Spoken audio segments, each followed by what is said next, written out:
Next up, we'll hear from Julia Champion-Baxter. She is a clinical mental health counseling student from Cleveland, Ohio, presenting her creative project titled JCU's Learning Commons, Past, Present, and Future. Welcome to the front, Julia. Clips here. So as many of you know, and for those who are unaware, the Griselli Library is currently going through a complete renovation, which means many of our services have had to adapt and be flexible with these changes. One of those services is our Learning Commons. And our students in the Learning Commons have had to adapt to the changes and be malleable, not only our tutors, but our students who are receiving those services as well. And as the graduate assistant of the Learning Commons, I've seen firsthand these issues. And so my research question was sought out to see how does this renovation impact the amount of completed services in our Learning Commons. So just a brief overview of the Learning Commons, for those who don't know, is our peer tutoring hub. So we offer drop-in tutoring over 20 different subjects areas. And our students want to meet who we're serving at where they're at. Our students want to meet students where they're at, always. So part of this, and historically, has been, we have historically paired with wellness. So if you look at that first picture, that was our original space.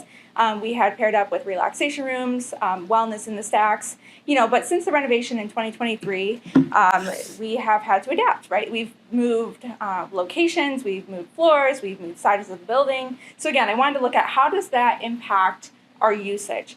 So if you look at the bar graphs, the way I did this was taking data from a website called WC Online, which the Learning Commons and the Writing Center uses to kind of track appointments and also get the demographics of the students that we serve. So if you see on the graph, you can see pre-renovation to first phase of the renovation.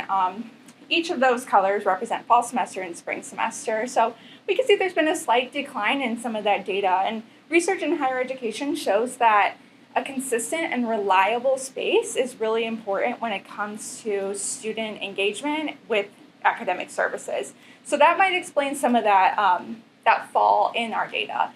But as we look towards the future, right now we're in the second phase of our renovation, and we're hoping to be complete by fall of 2025.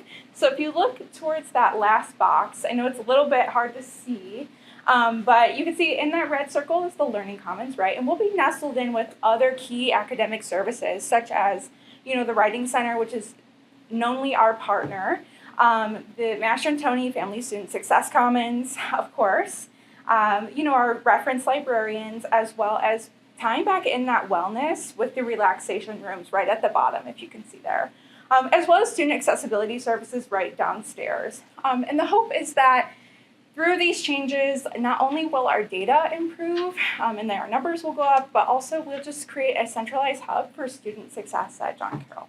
Thanks.